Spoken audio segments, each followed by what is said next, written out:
The Buddha taught how to recognize what Māra has created and how to escape from Māra's grasp.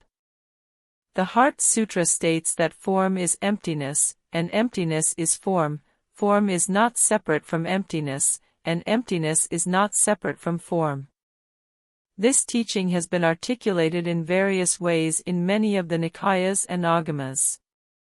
The following article will be based on Essay 120 Sutra, translated into Vietnamese by Venerable Tuesday Sai and Venerable Thích Duk Tang, and into English by Bhikkhu Anālayo, SN 23.1 Sutta, and SN 5.2 Sutta, translated into Vietnamese by Venerable Thich Minh Chau and into English by Bhikkhu Sujato. The Buddha spoke to Rādha as follows. Observe that it is Māra who creates what is referred to as bodily form, specifically, form, sound, smell, taste, touch, and mental objects, regardless of whether they are past, future, or present, internal or external, gross or subtle, good or bad, or far or near.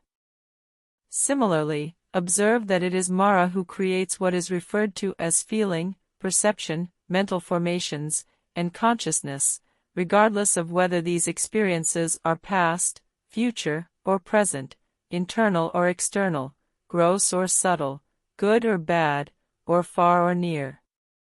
Contemplate that form is death, a killer, subject to death, a disease, a boil, an arrow, misfortune, and suffering.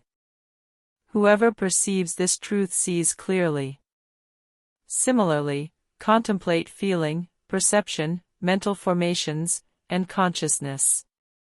Observe that form, specifically, what is seen, heard, smelled, tasted, touched, and contemplated, is impermanent and, therefore, a source of suffering.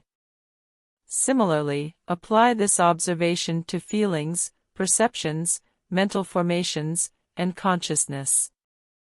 The learned noble disciple perceives form as impermanent, therefore, he does not regard form as self, as separate from self, or as existing within one another.